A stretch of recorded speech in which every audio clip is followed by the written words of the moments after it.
Oryx Islam. Esprit, pratique et histoire.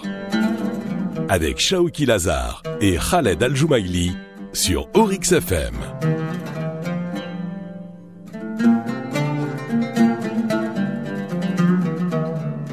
Salam alaikum, bonjour à tous et bienvenue dans Oryx Islam. C'est notre rendez-vous hebdomadaire avec Dr Shaouki Lazar. Docteur, salam alaikum. Wa alaikum salam wa barakatuh Khalid. Dans l'épisode précédent, nous avons parlé de la préservation de la première finalité de l'islam qui est la religion. Nous avons parlé de la facilitation comme un moyen de préserver la religion et aussi nous avons parlé brièvement de l'ijtihad.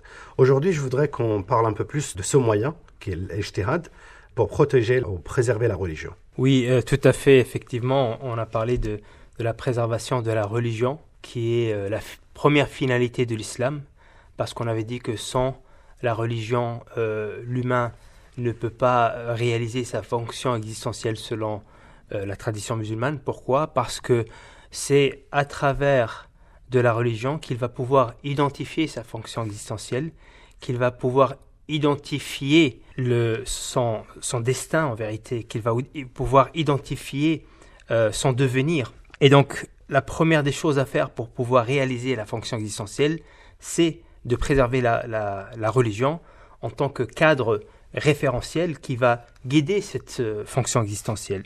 Et donc, effectivement, on avait dit que le premier moyen pour préserver la religion, c'est la facilitation.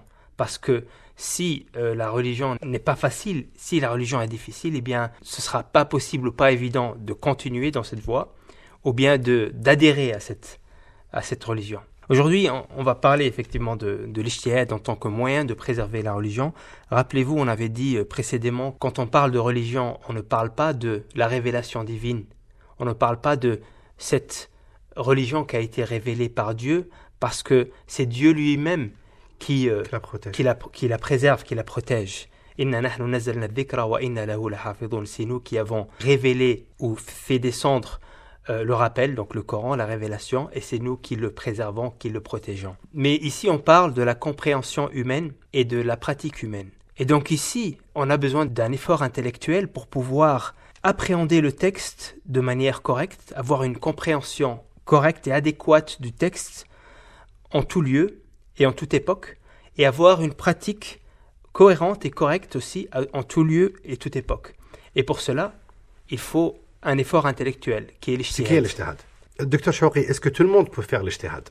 Pas tout le monde ne peut faire l'ijtihad si on parle de l'ijtihad dans le sens de appréhender les textes pour en dégager une loi qui relève du halal et du haram, pour en dégager la loi par exemple. Ça ici, c'est quelque chose de très spécialisé qui exige effectivement tout un éventail de connaissances, de prérequis, et donc il faut effectivement se spécialiser dans ce sens-là.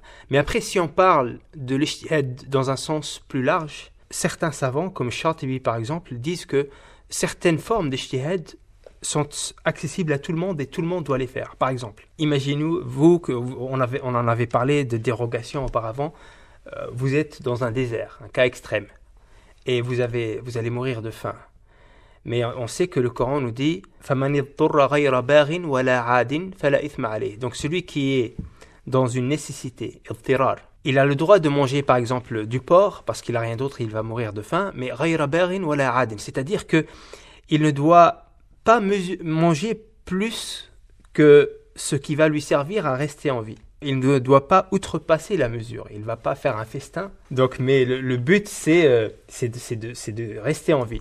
Maintenant, celui qui est dans le désert, il ne va pas appeler un shir en lui disant « Oui, mais combien je mange ?» S'il avait déjà un téléphone, il sera perdu. Effectivement, s'il a un téléphone. Donc, ce n'est pas possible. Donc, combien de grammes je vais manger, etc. Donc, ici, il fait un ijtihad dans le sens où c'est à lui d'établir environ combien il va lui falloir pour rester en vie. Et ça, c'est une forme d'ijtihad. C'est un exemple qui est donné, par exemple, par Shatibi.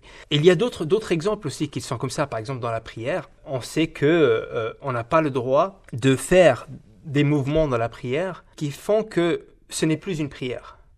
C'est-à-dire que des mouvements, quand quelqu'un les voit, il ne va pas croire que cette personne-là, elle est en prière.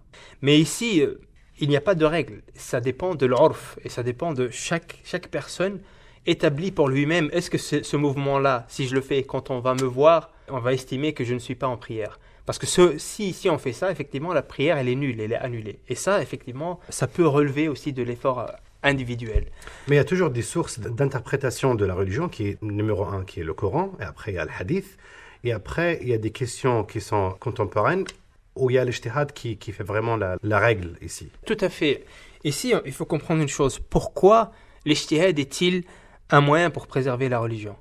C'est qu'en vérité, la religion, c'est quelque chose, la majorité de la religion, comme dit Tahir ibn Ashur, sont des principes et des principes généraux.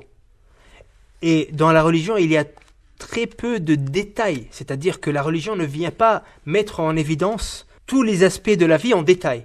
Elle met en évidence tous les aspects de la vie de manière globale. Sur le plan social, sur le plan économique, sur le plan politique, mais de manière globale. C'est des principes et des règles éthiques. Ce ne sont pas des dispositifs ou des modalités, en fait, détaillées.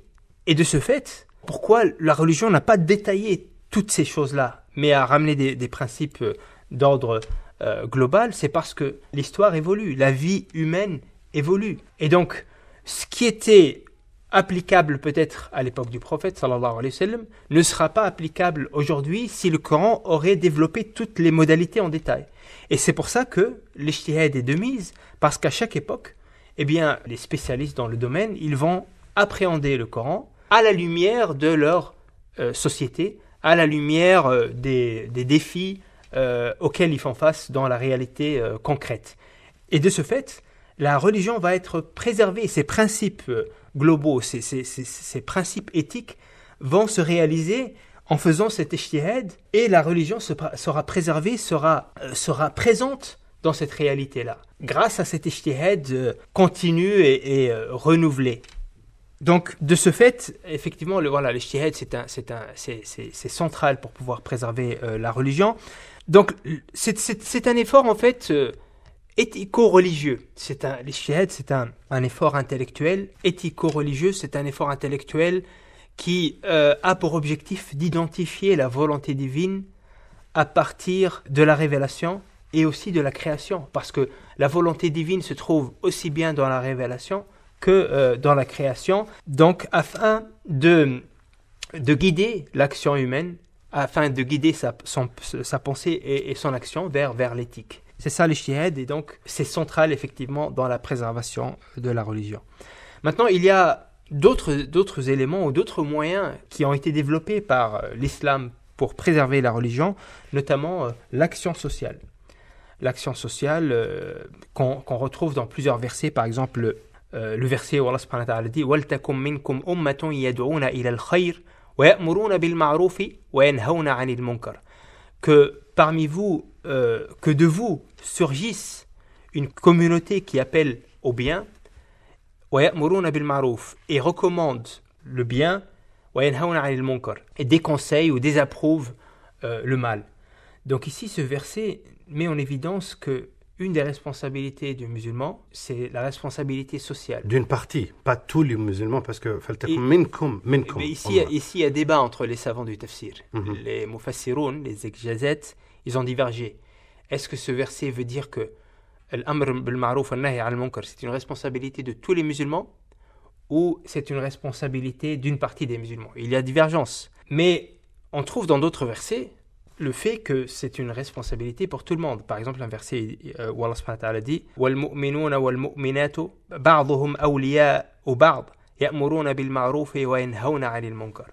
Donc ici, ce verset, il est général. C'est général. Il dit, donc, les croyants et les croyantes sont issus les uns des autres, ils ordonnent le bien et ils interdisent le mal. Donc ici, c'est général pour tout croyant et croyante. En tout cas, le débat existe effectivement au sein des mufassirin, au sein des exégètes.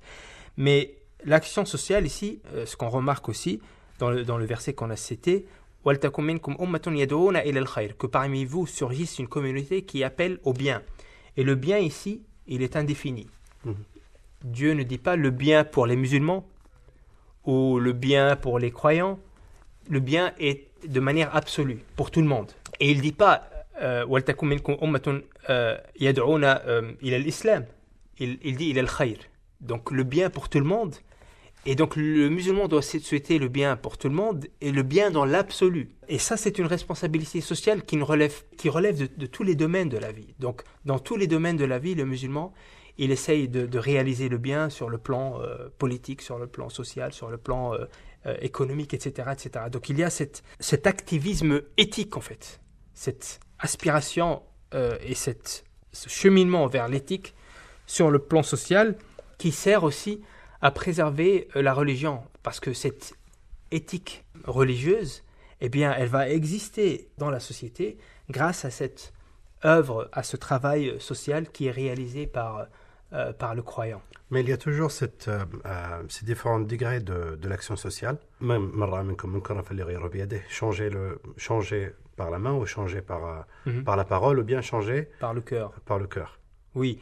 Donc non, effectivement, ici ce hadith, il est central. Parce qu'il nous dit que celui qui voit le mal, eh bien, il doit le changer dans tous les cas. S'il est vraiment croyant, il doit le changer. Si il peut le changer avec sa main, eh bien, ça va relever de sa responsabilité devant Dieu de le changer avec sa main. S'il ne peut pas, parce que ce n'est pas son domaine, ça outrepasse son domaine, eh bien, par sa bouche, peut-être qu'il peut contribuer à sensibiliser les gens, à inciter ceux qui sont dans le domaine de le faire, par exemple, etc.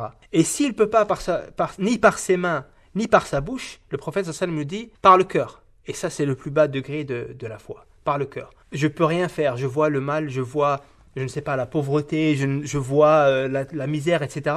Je ne peux ni œuvrer avec mes mains, ni avec ma bouche. Eh bien, mon cœur, au moins, il doit être sensible à cela. Il ne peut pas être inattentif à cela. Et si ton cœur il est inattentif à cela, c'est-à-dire qu'en fait ça me laisse stoïque, ça me laisse sans aucune émotion, ça veut dire qu'on n'est pas croyant, il n'y a pas de foi. Mais effectivement, ça met en évidence comment le musulman, il a une responsabilité sociale dans tous les cas. Même si ce n'est pas son domaine, dans tous les cas, au moins le cœur, il est sensible à cela.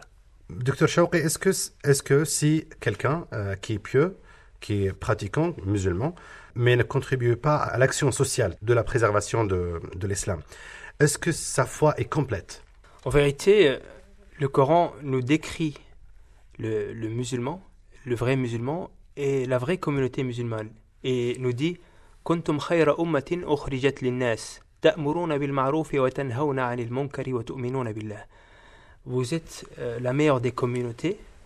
Donc, pourquoi? Parce que vous ordonnez le bien et vous interdisez le blâmable. Donc ici, le fait que la communauté musulmane, la condition que la communauté musulmane soit la meilleure des communautés, c'est que c'est une communauté en vérité qui veut le bien pour l'humanité et qui œuvre pour le bien pour l'humanité. Et si ce n'est pas le cas, eh bien, il y a un problème au niveau de la foi. Et il y a un hadith aussi où le prophète nous relate une histoire d'une contrée ou bien d'un village. Et Dieu a ordonné à un ange de détruire ce village. Et quand il est arrivé au village, il a trouvé qu'il y avait un adorateur, quelqu'un qui adorait Dieu jour et nuit.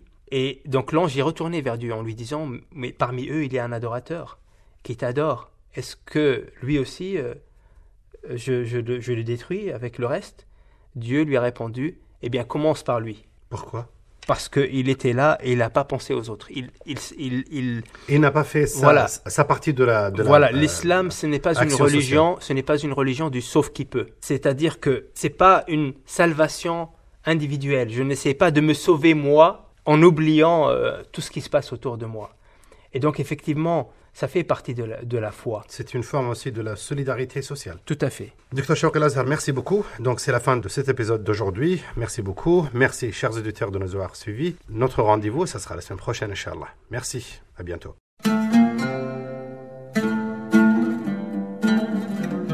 Oryx Islam. Esprit, pratique et histoire. Oryx Islam avec Chawqi El-Azhar et Khaled Al-Joumaili tous les vendredis à 12h et les samedis à 6h05.